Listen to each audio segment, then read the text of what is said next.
So kia ora, my name is Eva and the other presenter today is Victoria White, and we're in the Parliamentary Engagement team at New Zealand Parliament. So our team does a variety of things. We're in charge of communications, digital platforms like Facebook and Instagram, education programs and interparliamentary relations. And Victoria will put a link in the chat if you'd like to know a bit more about what we do.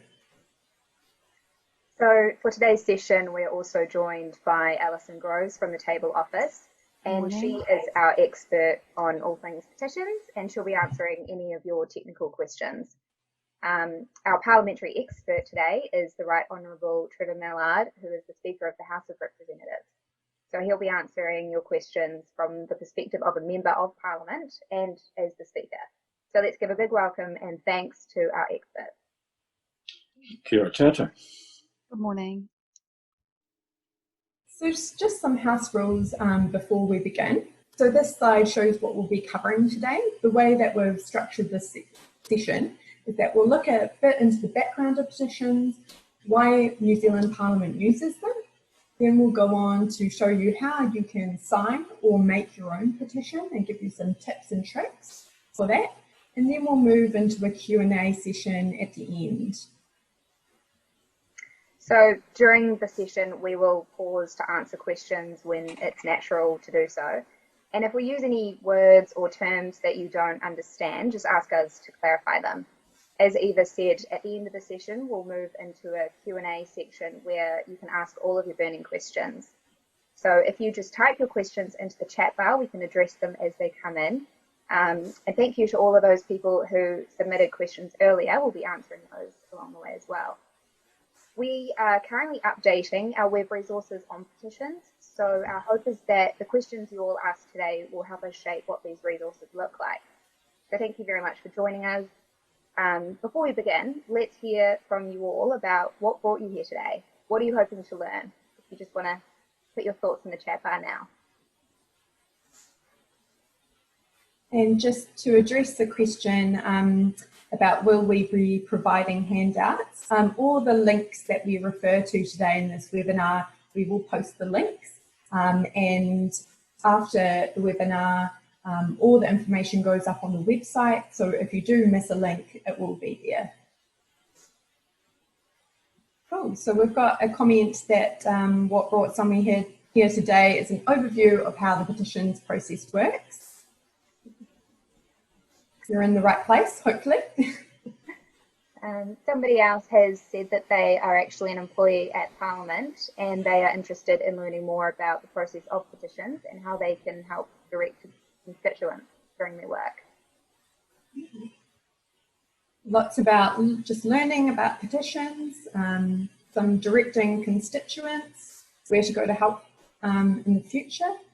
So that's great. Hopefully you'll learn lots today and be able to share it with other people. Cool.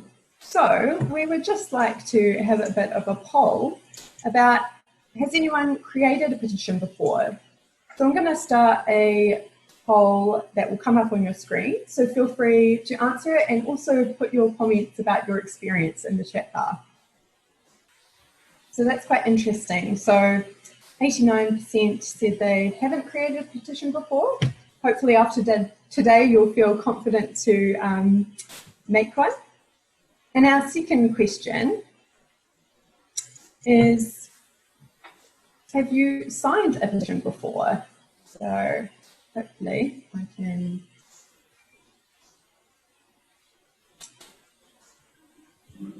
Oops, no, sorry, that's the wrong one.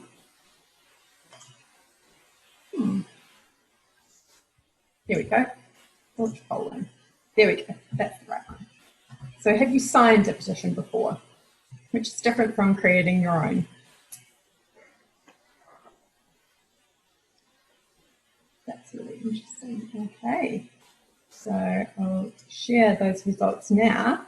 So that's really interesting. We can see that 86% here have said, yeah, they've signed a petition before. Very cool. Okay. And shall we have a look at some of the comments, Victoria?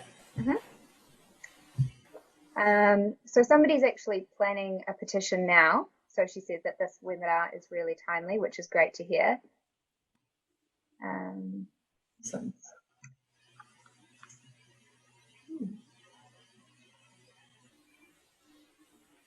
And someone's really interested in how online petitions work. Well, I can assure you we will be covering that today. So let's get started. Okay. So to begin, let's just talk a little bit about what a petition actually is. So petitions are a great way for MPs to hear from Kiwis about issues that they're concerned about, particularly if these are things that aren't already on Parliament's agenda. So a petition asks Parliament to take action on an issue that matters to you. So this could be something you think could affect all of New Zealand, like a policy or a law, or it could be a way to help your community, or it could just be something that affects one person. You can petition Parliament on any issue that Parliament can actually take action on, as long as it fits certain criteria, and we will discuss what that criteria is later in the webinar. And petitions can be created by individuals or organisations. You don't have to be of voting age, you don't have to be enrolled, you don't have to be in New Zealand or a New Zealand citizen to create one. The formal petitions process ends when a select committee reports back to the House of Representatives, although some petitions can lead on to being bills later on if the House agrees with the idea. But we're going to explain every step of that process today. So why does Parliament use petitions? Well, like most things in New Zealand's legislative system, petitions were borrowed from the UK parliamentary system. So ever since the first sitting of Parliament in 1854, petitions have been used to seek change for an almost unlimited range of personal grievances. They've been used to advocate for amendments to the law or changes in government policy, and they've also been used to seek public inquiries. Since 1993, petitions can also be used to seek a referendum, and up until 2011, a petition had to be used in order to introduce a private bill. And when you think of petitions, you might think of being approached on the street to sign something, or perhaps something that comes up on your Facebook timeline to sign. You may have heard about the recent petition calling for Dr. Ashley Bloomfield to be New Zealander of the Year. And while any petition reflects public support for a matter and then can be sent to lawmakers, a parliamentary petition has extra power as it will be considered by MPs when you follow the correct process. And by petitioning Parliament, therefore, you can express your opinion on a matter and also have your concern considered by the people who make our laws, which is pretty cool. So petitions are just one way that you can get involved with New Zealand's legislative process, but they are really unique as you decide exactly what you want to advocate for. Petitions have been called direct democracy because they're a way for you to tell lawmakers exactly what you want. For example, another tool to gauge public opinion, which we've also done a webinar previously on, is the public submissions process. And so submissions will go to select committees for them to consider, and broadly a submission is a statement of your opinion. For example, submissions are currently open on the Organic Products Bill, so you could express your opinion on that matter. However, the big difference is that submissions are limited to what is currently being considered by select committees. So if you'd like Parliament to encourage the creation of more pedestrian crossings in your community, but no committees are currently considering that, you can't make a submission, but you could start a petition.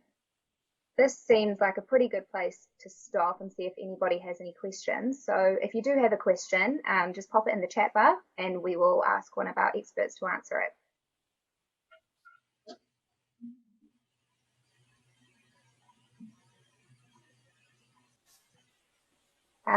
So someone here has asked, can people from other countries petition New Zealand's Parliament?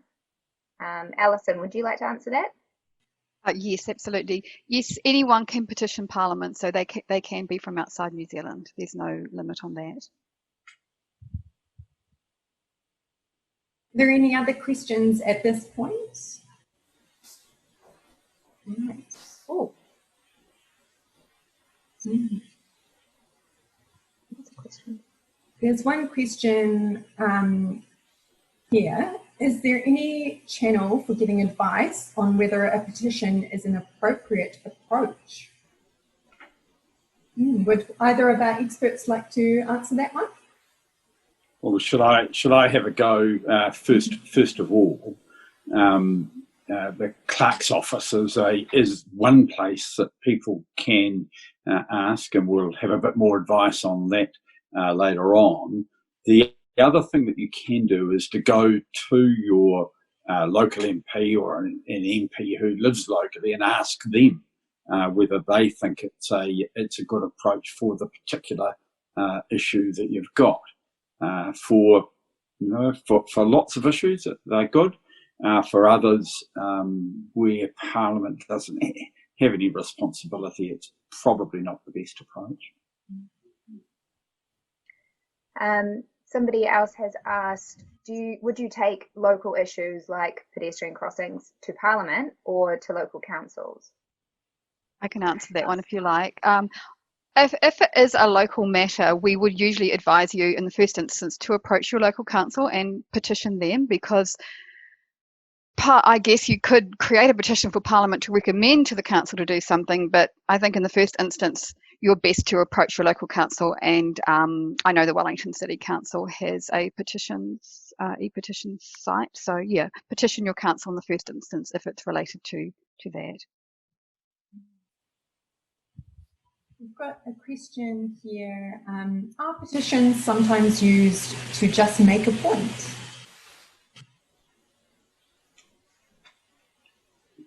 Sorry, I slightly got distracted. That's all right. Yeah. I can repeat the question. Are petitions sometimes used to just make a point?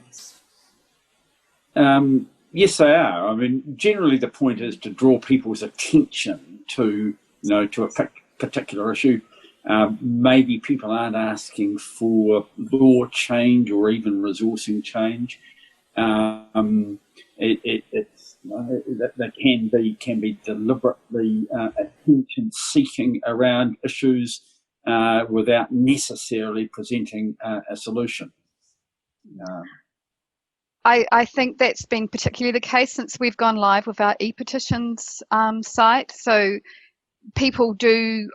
some people choose to create an e-petition, but in the end decide not to go any further because they've made their point, they've drawn attention to it, shared it on social media, and they often feel that they've achieved what they wanted to achieve anyway and don't actually want to follow through on the formal process of it being presented to Parliament. Cool. Well, some of the other questions refer to information later on, so we might just park them for later. But thank you to our experts for tackling those questions. Great. So now that you know all about the history of petitions and why they're important, we'll walk you through signing a petition and creating a petition. First, let's look at how you might go about signing a petition. So if you want to influence change, but you don't actually have a specific request that you'd like to start a petition on, you can still have your say by signing an existing one. So first, what you'd want to do is head to the Parliament website and then find the Parliamentary Business tab. Then if you just head down to the Petitions tab, and just to make it a little bit easier, I'm just going to pop the link in the chat bar now. So the value of signatures is that they reflect what's important to the public, what people are prepared to stand up for, and can capture public mood on an issue. You can sign as many petitions as you wish. Let's look at some examples of petitions now to see how different the requests can be. Petitions are currently open requesting Parliament to increase police numbers by 2,000 before the 2020 election. There's also one for Lotto Powerball to jackpot only once, and also one to increase funding of cochlear implants for adults living with disabling hearing loss. So as you can see, a wide range of petitions, and we'll put a link to in the chat to that page where you can look at all the petitions you could possibly sign. So let's just have a look at a random petition that's now closed for signatures. As you can see on the slide here, you can read the petition title, which is very clear. You understand exactly what the petition is about. And you can also read the petitioner's reasoning. So if you want to sign this petition to show your support for it, you can click the sign petition button there. And the next, the next and last step is just putting in your details and clicking sign petition. So it's important that we do have your details so that your signature can be verified it's from an individual person. And then once you click the green button down the bottom, it's all signed.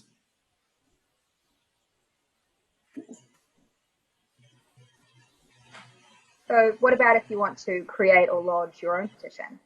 We'll take you through the 4 stages of petition now. So they are open, closed, presented, and reported, as you can see on this slide here. There are some ground rules for what you have to include in your petition to make sure that it is accepted by Parliament, such as being written in English or Te Reo Māori and using respectful language. The biggest rule about petitions is that it has to have a specific request of something that Parliament can actually do. For example, a petition can't ask Parliament to make the sky green, but it could ask Parliament to provide green tinted glasses to everyone in New Zealand. A petition also can't be about something that has already been considered by Parliament unless there is enough new evidence to support your request. You also can't make a petition if its request could be granted another way, like through the courts process. And there are specific standing orders or the rules of the House about petitions. So if you do want to have a little bit more information about what they are, there'll be a link in the chat bar to those specific standing orders.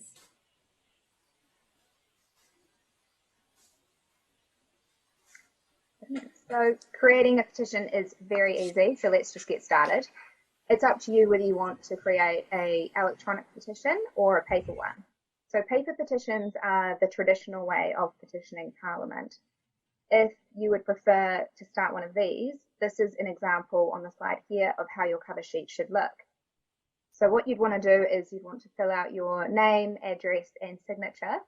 As Eva said before, it's really important to include your contact information so that the Office of the Clerk can get in touch with you about your petition. Then you write the request that you'd like Parliament to take action on, and after you have gathered all of your signatures, you write down how many you received. Paper petitions need to be delivered to the table office at Parliament by the MP presenting the petition, and we'll discuss how that process works a little bit later on. However, with the current COVID-19 situation, Alyson, what is the best way for people to submit paper petitions at the moment? During this time, if they get their presenting MP to scan it and email it to us, or take a photo on their phone and email it to us, we will accept it that way during this time. Yeah. We also require, like, that cover sheet is filled in at the end, and as you mentioned, you put in the number of signatures. The actual signature sheets have to be attached to the petition as well, and the whole thing is then referred to a select committee for consideration. And we're happy to advise on any of that if anyone's got any questions about their wording. And also, just as a reminder, if you do start a paper petition, every page that has signatures on it has to also have the request written on it so that people know what they're signing. And there you have it. You've started a paper petition, which is great. There's a helpful template on the website, which we'll put the link to. And as said before, the Office of the Clerk is here to help you, guide you through that process, including helping you word your petition. Yes, and Eva, my advice would be to come to us before you start your paper petition so that we can check that your wording is in order before you go to all the trouble of collecting signatures. Yeah. Thanks, Alyson. Oh. And then so to start an electronic petition, you want to go to the Parliament website, which I'm just linking to now, on your PC, laptop or mobile device. Then after clicking the Parliamentary Business tab, find Petitions in the drop-down menu. So as we saw before, you'll find this page has all the petitions that are currently open for signatures. And it's also where you can start your electronic petition by clicking the big green Create a Petition button. So the first thing that you'll be asked to do is to put in your petition title. And this page will also show you some good examples and some not so good examples of a petition title. So next, you will be shown all of the petitions that are on similar topics to yours, which you can support if you think that they also represent your cause. Otherwise, you can just go to the next page.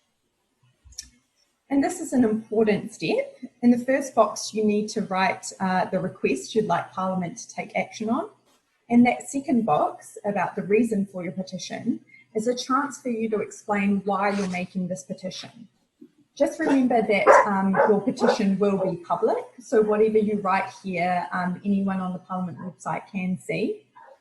But make sure that you get all the key information across about why it's important to you so that people will understand and be encouraged to sign it.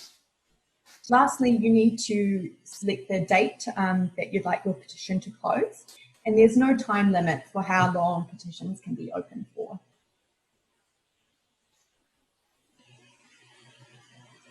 So as with paper petitions, it's really important you include your contact details so that the Office of the Clerk can help you with your petition, or later on perhaps organise a select committee submission after your petition has been presented. Your name will be published online, but your other details won't be. And someone's actually asked about this in the chat bar, so this is a good reminder. If you're submitting on behalf of an organisation, make sure that you have their agreement first. And then you have a chance to preview your petition and edit anything that you want to change. So read carefully through just to make sure it conveys what you want it to. And then at the bottom, you submit and verify your email, and the Office of the Clerk might contact you to see if any changes should be suggested, and your petition will be published after those changes have been agreed to. Great, now that we've gone through that process, it seems like another good place to pause for some questions. What have we got in the chat bar, Victoria?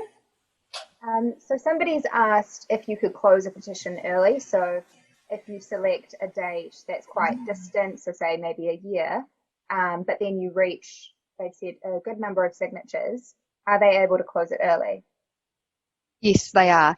They need to contact us if they email the petitions team, and we can change the date for you and republish the petition with the new closing date. It's the same if they want their petition extended as well. Just contact us, and that's a change that we can make. We've got an interesting question here. Is this the only online way Parliament receives petitions? I've seen many online platforms, such as change.org and Action Station, where you can sign petitions. How are they submitted to Parliament? Is this website the most effective way? Alyson. Yes, okay, I can answer this one. So currently, our own online petitions are the only ones that are in order. However, we do apply a workaround if somebody's had a petition on another platform, for example, change.org. What it requires for us to be able to accept it, because it's not wording that we've approved or seen beforehand or anything like that. What we do is that we create, or the petitioner needs to create a new petition. We create a new petition in the name of one person, for example, me, Alyson Groves, if it was me, requesting the House to take the action that I'm wanting to petition about, and asking the House to note that however many people signed this other online petition. And that's one way of getting those other online petitions before a select committee, after people have gone to the trouble of, creating a petition and collecting signatures, yeah. Whereas if it's one lodged with us on our website, once it's open for signature, you know that it's been approved and the wording is in order. Unfortunately, some of the others, if we haven't seen the wording, we may not be able to accept it. We try our very best to come up with something that would work, but we can't guarantee that we're always able to accept it if it's not asking the House to take an action that it's actually able to take. Yeah. Alyson, this might be another question that you could answer. Someone would like a little bit more explanation about not being able to make a petition about something that's already been considered by Parliament unless there is new evidence. Are you able to talk a bit about that? Sure. So there can be more than one petition on the same issue, but once a committee has considered that issue and reported back to the House on it, we can't accept another petition on that same matter that term of Parliament. You can petition again in a new Parliament, so like we're nearly at the end of this Parliament. If there was a petition that was reported on by a committee, and the person wanted to raise it again, they could wait to the next Parliament and raise it again. It would have to be, for us to consider, ask the House to consider the same petition again that's already been considered, it would have to be quite substantial new evidence that the clerk would consider and think, oh, the committee didn't have this when they made their decision, so perhaps they should consider it again.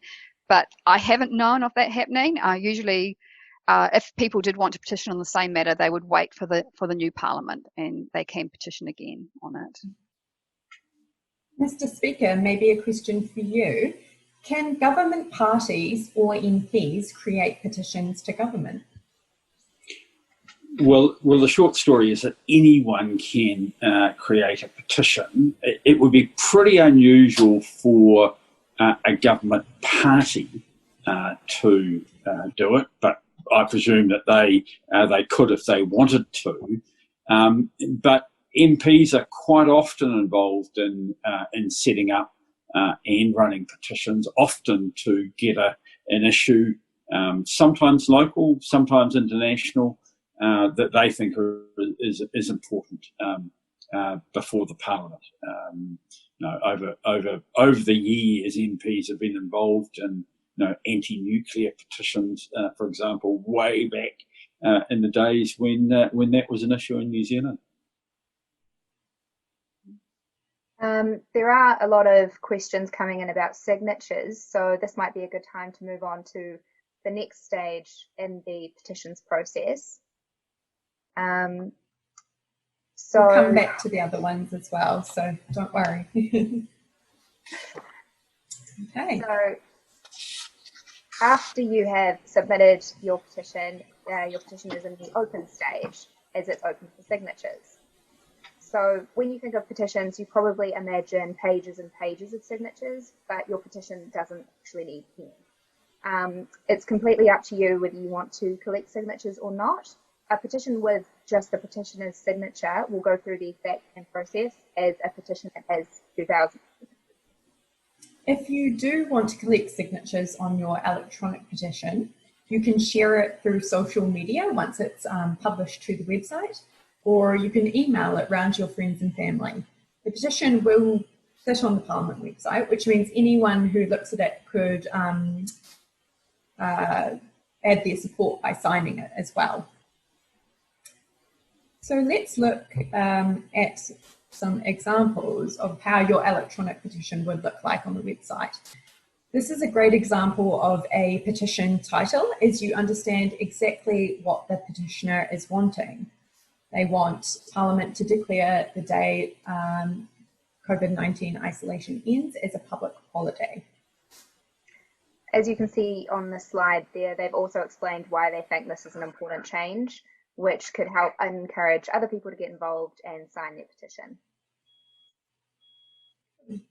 This petition requests the government take steps to increase the number of doctors in rural areas. And this is a great example of how a petition doesn't have to affect all of New Zealand. This petitioner believes having better access to affordable and timely medical care would reduce medical costs for rural households. They even provide recommendations for how the government could achieve this, although you don't have to do that in your petition. So if any of those petitions interested you, make sure that you sign them before they close. So after a petition has closed for signatures, the petitioner needs to ask an MP to present the petition to the House of Representatives.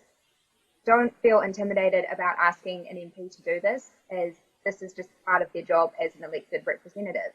You can ask any MP, it could be your local MP, or it could be an MP who has an interest in the subject of your petition. It is important to remember though, just because an MP presents a petition, it doesn't mean they agree with the request. And MPs are pretty busy people, so the best way to ask an MP to present your petition is through the contact details on our website or to visit their community office. And we'll put a link in the chat bar to that contact page where you could find the contact details for your MP. If you don't ask an MP to present your petition won't proceed from this stage. So we've discussed a lot about the petitions process from the public's point of view, but what's it like for MPs? Luckily, we have the speaker here to share his experience of presenting a petition. One of the ones that he has presented was in 2017 when this was from a 13-year-old girl called Nicole Thornton who has Crohn's disease. So she wanted Parliament to pass laws making employee toilets accessible if public restrooms weren't available for people with medical conditions requiring immediate toilet access. Mr. Speaker, would you be able to share your experience of presenting this and other petitions? Yeah, sure. And that one in particular, Nicole is someone who lives quite close to me, and her medical advisor is someone who is sort of quite prominent in the Crohn's and similar disease area. And Nicole came to me, first of all, just to have a discussion about how laws changed, and we decided that the best way of doing that initially was to get a petition up in order to get the Health Committee and parliamentarians talking about the issue, which for me was a very clear-cut one. Nicole, a number of places in the States, a number of countries where people have particular diseases, which means that they don't have bladder or bowel control, carry a card and have a right just to ask a shop or a similar place to use their toilet. And Nicole and I think that it would be good to have a similar arrangement here. So she collected over 3,000 signatures and presented at Parliament. She ended up going to the Health Committee. Frankly, I thought the Health Committee's recommendation was slightly weak. I think, I suppose as Speaker I'm not meant to criticise the Select Committee, but in this particular case, I didn't think they recommended as strongly as they could have. But Nicole was very happy with the result and the increase in awareness of the issue. And what specific advice would you give to someone seeking to start a petition? Well, I would always recommend having a bit of a chat to an MP first, just to, or the clerk's office. So part of it is around working out the wording of the petition, and also just working out whether or not a petition is a good approach to be taking. But it's a really old thing, well before parliaments were in their current form in the United Kingdom. People used to petition the King for particular things, and it's a really good way of getting the attention of people who make decisions and make rules. Thank you very much for that. Great. So after a petition has been presented to Parliament, it will be sent to a relevant Select Committee to consider.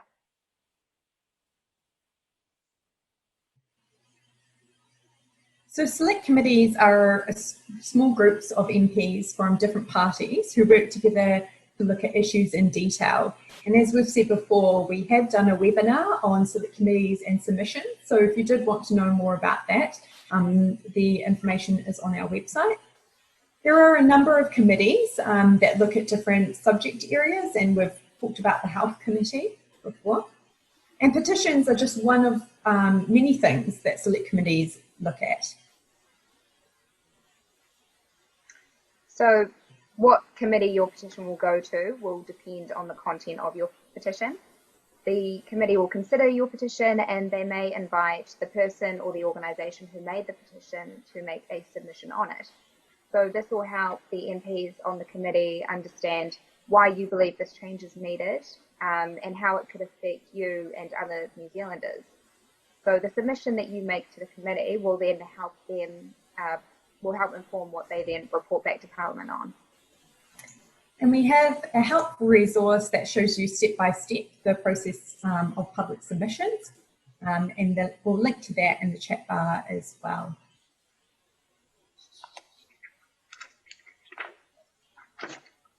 So if you were invited to speak on your petition for the Select Committee, here are some tips on the slide.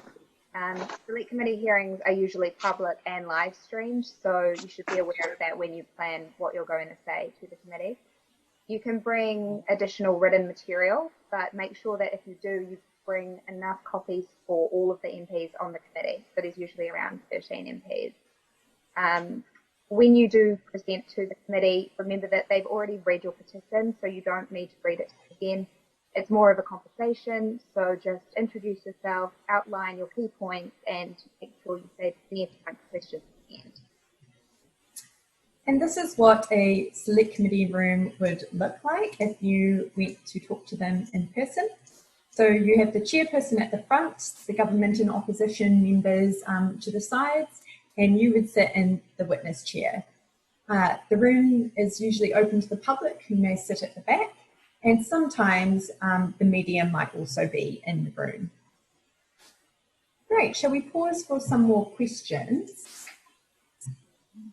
from the content that we've covered? So somebody's asked, if you've submitted a petition, are you informed about when that will go to a Select Committee? Will it be read beforehand and will you be invited? And then is there a time limit that you have to talk to the committee about your petition? Shall I have first go and then Alyson can tidy up after me? The answer is that if it's going to the committee for a hearing, then you will be informed, and just about all committees invite the petitioners to come and make a submission on their petition.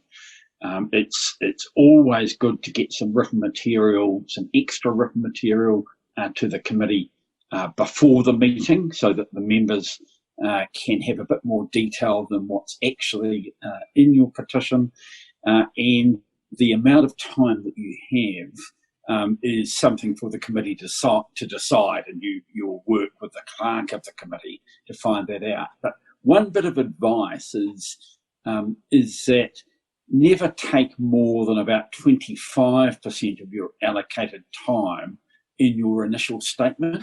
It's always better to engage members and to get them to ask questions rather than spend all of the time lecturing them. It's like most classroom situations. If you're just talking and people don't have a chance to ask questions, then you're less likely to get people to understand your issue. Great. We've also got a question, I think this was a bit earlier, but can you do a petition as a mixture of online and paper so that you can reach more people?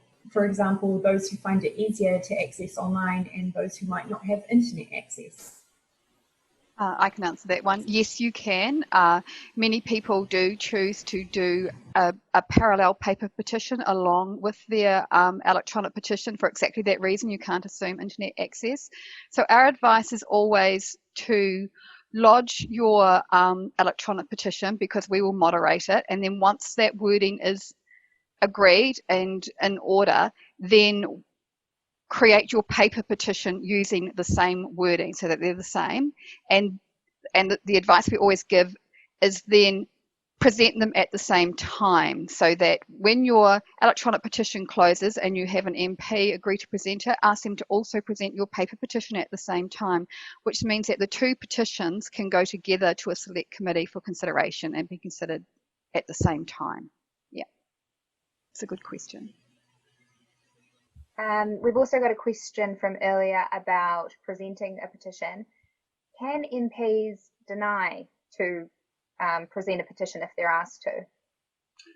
The short answer to that is yes, they can, but it's very, very unusual. So there's not an absolute obligation on members to present them, and sometimes members will present petitions with which they disagree because they believe in the right of members of the public to have petitions.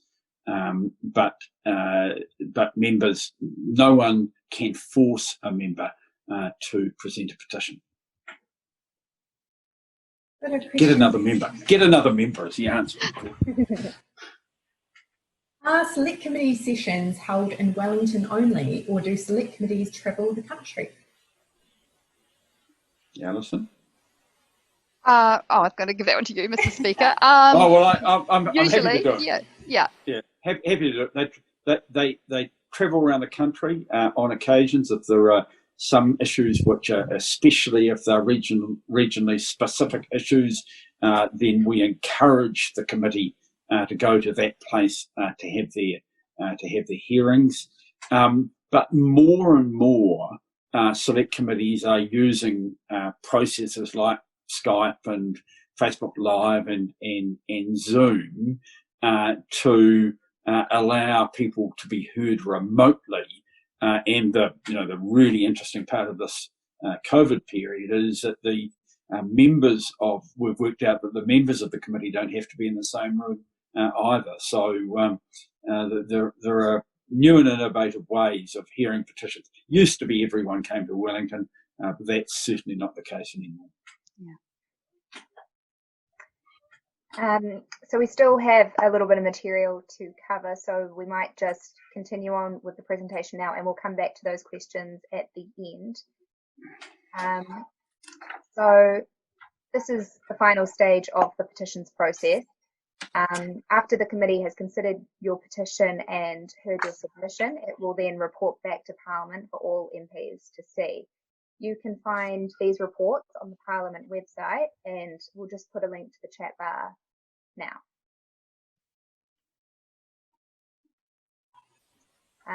So sometimes a committee will recommend that the government take certain actions, and then the government will have to respond to these recommendations within a certain period.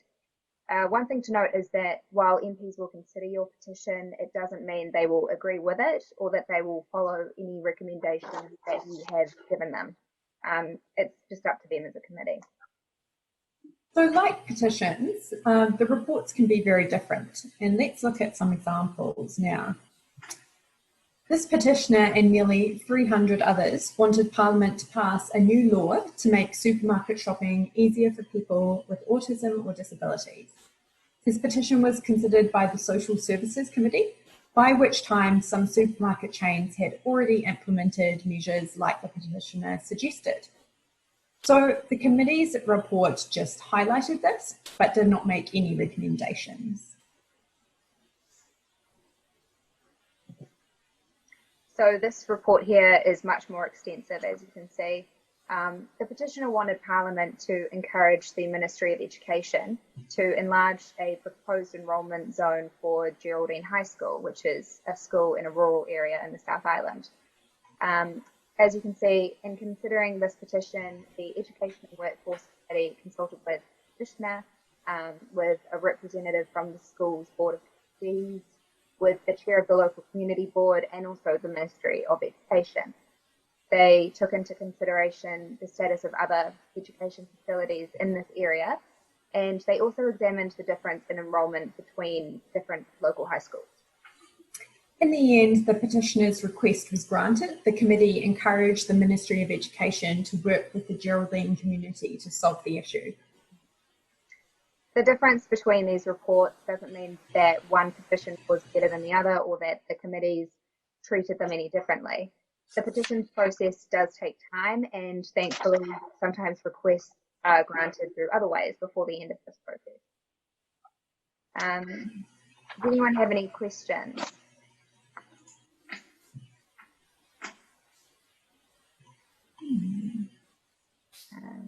got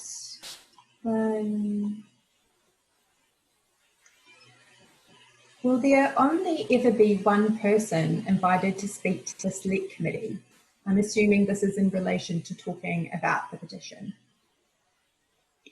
The short answer is that the principal person, the person who's petitioning, or the representative of the organisation, is the person with whom a link is made. But quite often, some extra people can be there to assist the petitioner, and sometimes committees also get petitioners to bring along what might be described as expert witnesses.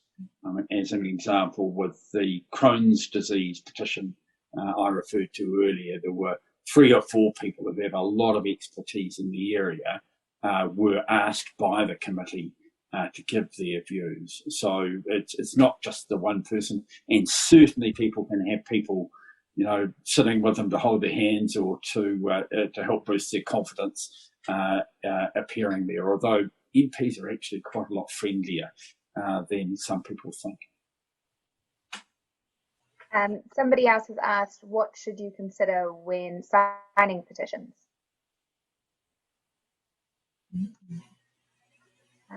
That might be a question for you, Alyson, maybe. Sure, I just didn't hear, Victoria. What was that question?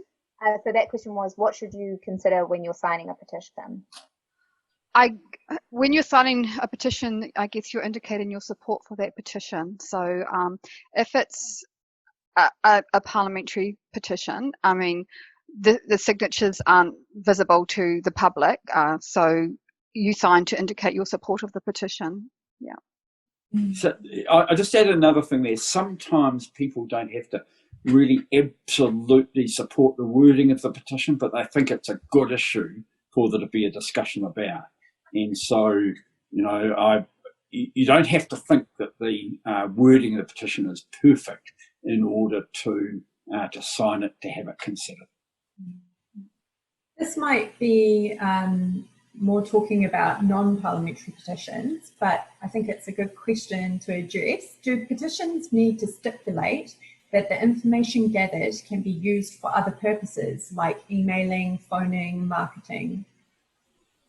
Okay, so if it's one of our petitions, if it's a parliamentary petition, the details of the signatories are confidential, so nobody has access to them. Obviously, the principal petitioner, their name is published, but not their contact details. My understanding is that that is not the case with some other online platforms. Yeah, but definitely with us, the signatures are secure with us. Yes, yeah. And I think with non-online petitions as well, it does depend a lot on the petitioners and the people organising the petition and their integrity. I think it used to be quite common for people to use petitions as a way of collecting email addresses or that sort of thing. That is now sort of heavily discouraged, and people who do it get appropriate opprobrium. It's on the Parliament website, and paper signatures that are sent to us, we don't release those addresses to anyone. Right. Yeah.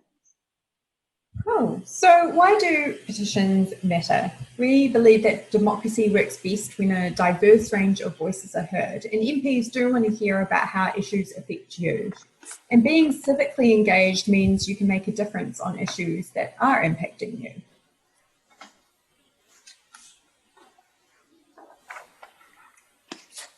So there are lots of examples of how people have influenced change through petitions. One change you'll notice every time you or your whānau go to the supermarket and you pack your groceries into your own reusable carrier bags. So the ban of single-use plastic bags last year actually came about after a series of petitions which requested that Parliament reduce the use of plastic bags. And these petitions were made by individuals and also schools from Dunedin, Golden Bay and Tauranga, and an organisation, Greenpeace. One petition received over 65,000 signatures, including signatures of former Prime Minister Helen Clark and actor Sam Neill.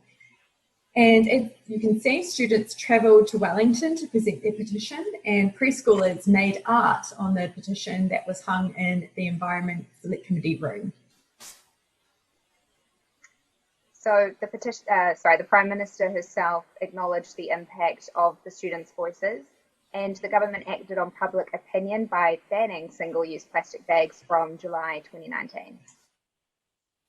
In 2016, a petition was presented to Parliament for an apology to all men convicted of a homosexual offence before the law was changed in 1986, and to have those convictions expunged from the public record. The petition was started by 26-year-old Wiramu Dinjik and received over 2,000 signatures. The following year, not only did the government apologise to those men who had been convicted, a bill was also introduced to this effect. So then the Justice and Electoral Committee ended up considering both the petition and the bill at the same time. The bill was then unanimously passed in 2018, and the government apologised to those men affected again. And perhaps the most famous of New Zealand petitions are the ones that led to women having the right to vote. Around a dozen petitions were presented in the early 1890s, and the biggest one had only over 25,000 signatures. So many the petition was nearly 300 metres long. Although not all these petitions led to the law change to give women the vote, they still signalled public support for it. So the value of a petition is not necessarily whether a law is changed because of it. Even if nothing changes immediately, a petition can be seen as a really important step in raising awareness. It's a little bit like dominoes in that some issues will slowly build and then gather momentum, and then the dominoes will start to fall. So a petition might come early in the process and it'll help lead to a public mood change, which eventually could then lead to a behaviour change further down the track. So that's our part of the webinar. We'll put some general links to the pages on our website that kind of sum up all this information.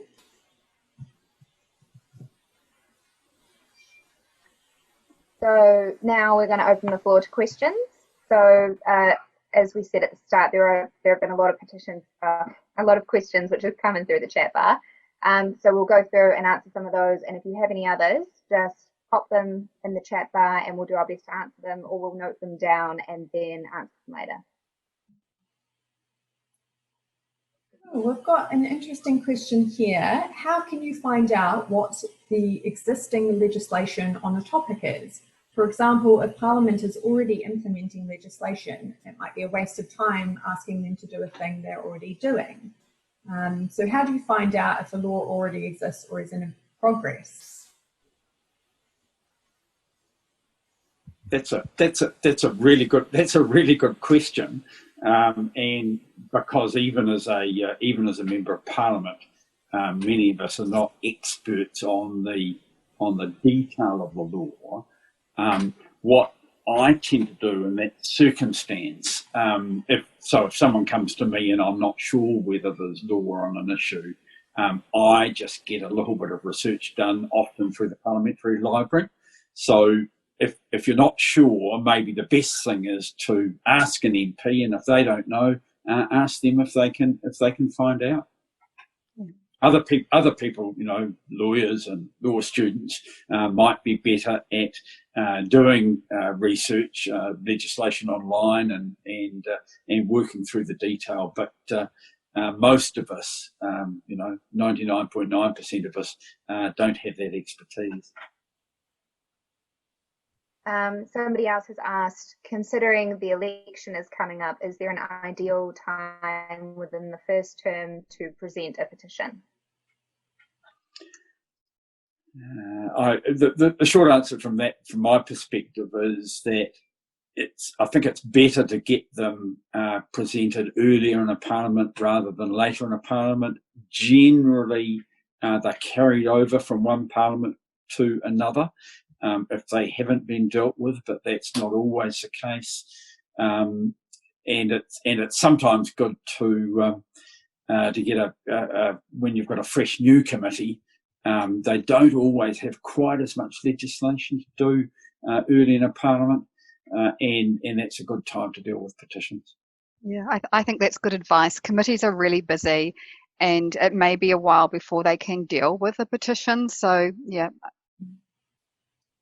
We had a great comment that says law students can ask their university law librarian to help them find out about the law. So lots of great resources. We had an earlier question about whether videos or images could be included with a petition, I guess, as a form of evidence. So there isn't a way of posting them on the website when your petition is lodged. I think the best thing to do would be, if you're making a submission to the Select Committee, to include it then as part of your evidence. Yeah. The one other thing is, I'm not the social media technical whiz, as most people know, but it may be that when you're circulating the petition or the links for people to go through, you might be able to attach short videos to that to encourage them to sign. It's something that we could look at. Yeah. Somebody else has asked, how can you promote your petition effectively? So are there any ideas about how to reach wider engagement, maybe, for a petition?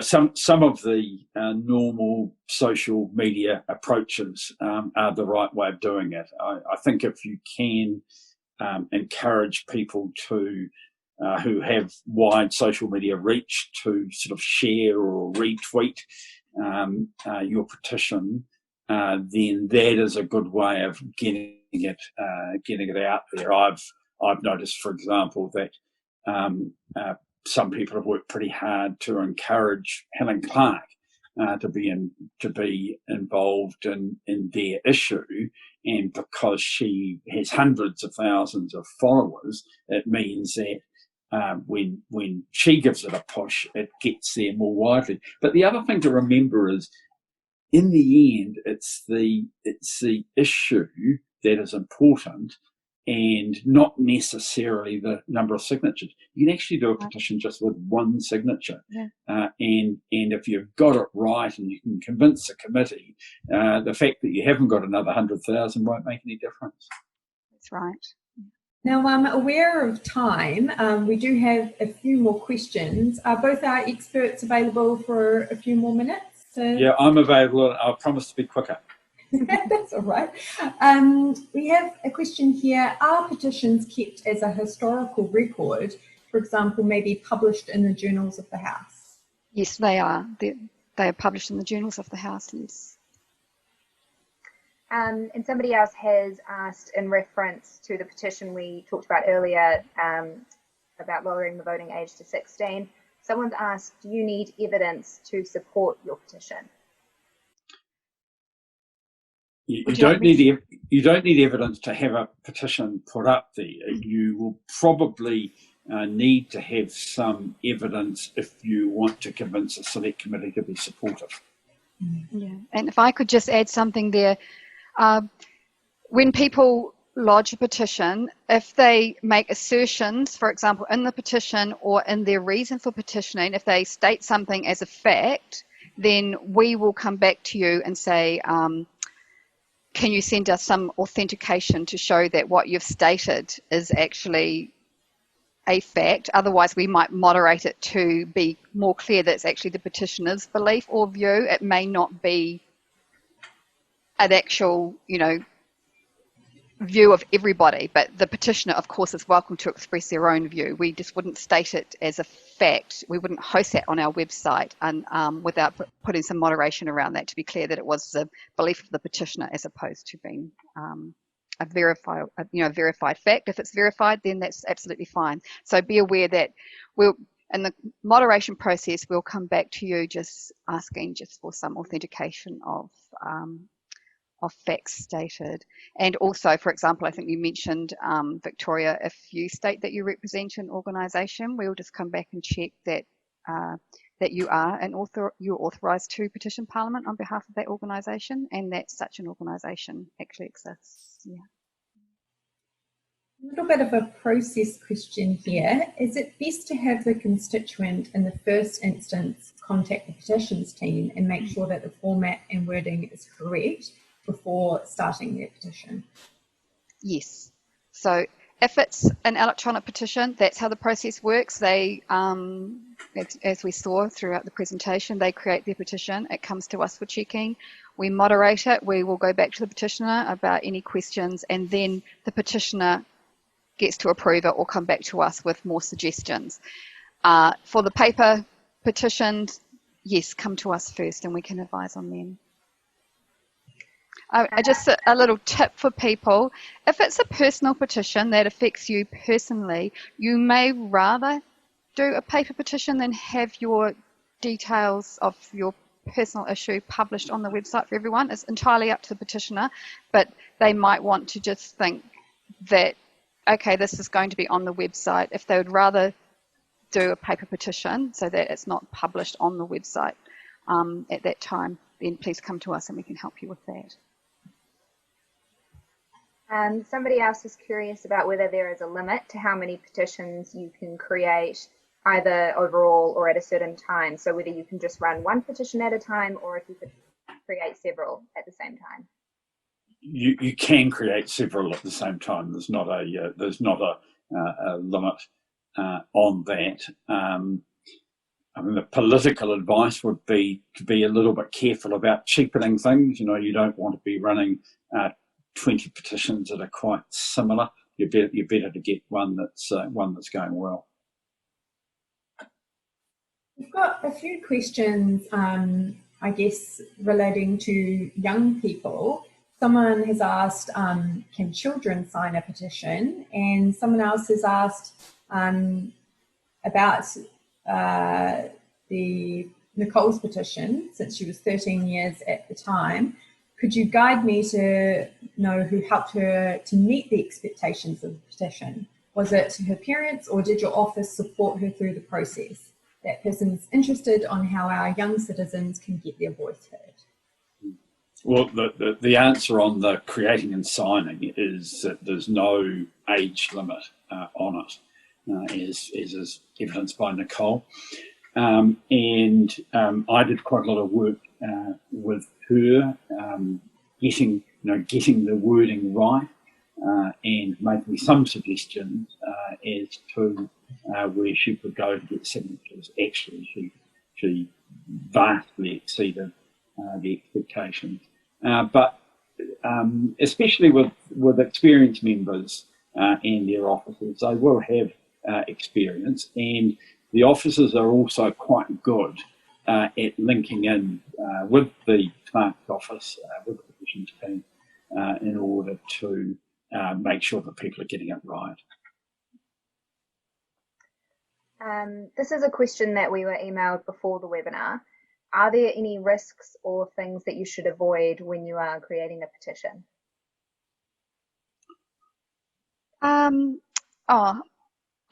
just say something, Mr. Speaker, and then if you want to add, absolutely. Just remember that it's a thing, it's an official thing, and it will be published to the website. So if you change your mind later, it's too late. So there is gravity to the petitions process. So you do need to be sure that you want to petition Parliament, because once it's been presented, it's there and it's an official record. Yeah. And yeah, well, probably the other bit of advice, I'm going to cause a bit of disruption in the background until some dogs are taken away. But just don't make a fool of yourself as part of the advice, I think. That this is going to be, especially the online ones, is going to be something that everyone can see.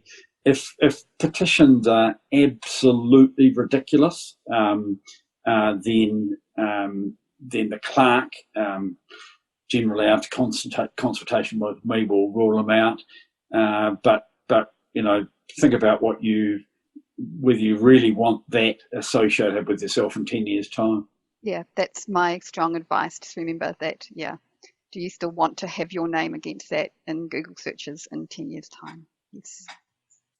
Got a lovely comment. Someone found the petition team great when referring the public.